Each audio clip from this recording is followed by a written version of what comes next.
আসসালামু আলাইকুম। চলে আসলাম একটি নতুন ভিডিও নিয়ে। আমি কীভাবে আমার বাচ্চাদের জন্য খিচুড়ি রান্না করি দেখাচ্ছি আপনাদের সাথে শেয়ার করছি। প্রথমে আমি পোলাও চাল, মুগ ডাল আর মসুরের ডাল এগুলো ভিজিয়ে রেখেছিলাম। ময়লা পানি ফেলে দিয়ে ভালো করে পরিষ্কার করে ধুয়ে নিলাম। তারপর আমি একে একে মশলা সব দিয়ে দিব। আমি মুগ ডালটা হালকা করে ভেজে নিয়েছিলাম আগে। এখন আমি একে একে সবজি দিব। পেঁপে যে কোনো একটা সবজি দিব। পেঁপে ছিল ঘরে, তাই পেঁপে দিলাম আর একটা আস্তা কাঁচামরিচ দিলাম। এখন আমি একে একে মশলা দিয়ে দিব। অল্প একটু আদা আর রসুন বাটা।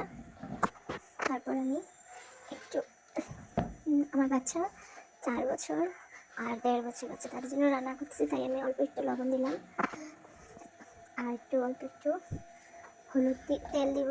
তারপর অল্প একটু হলুদ দিয়ে ভালোভাবে মেখে পানি দিয়ে আমি পর্যাপ্ত পরিমাণ পানি দিয়ে আমি চুলায় বসিয়ে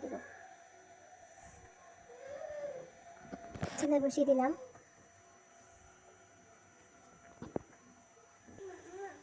কার কার আমার ভিডিওগুলো দেখতে ভালো লাগে কমেন্ট করে জানাবেন।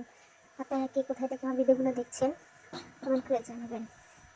আমার খিচুড়ি বসানো হয়ে গেছে, এখন চুলা জ্বালিয়ে নিয়েছি, বলক এসে পড়েছে। আমি একটা দারচিনি তেজপাতা দিয়েছিলাম খিচুড়ি হয়ে যাওয়ার আগে। তখন আমি এগুলো উঠে ফেলবো কাঁচামরিচ সহ। তারপর আমি ডাল ঘুটা দিয়ে কিছুক্ষণ ঘুটা দিয়ে দিব।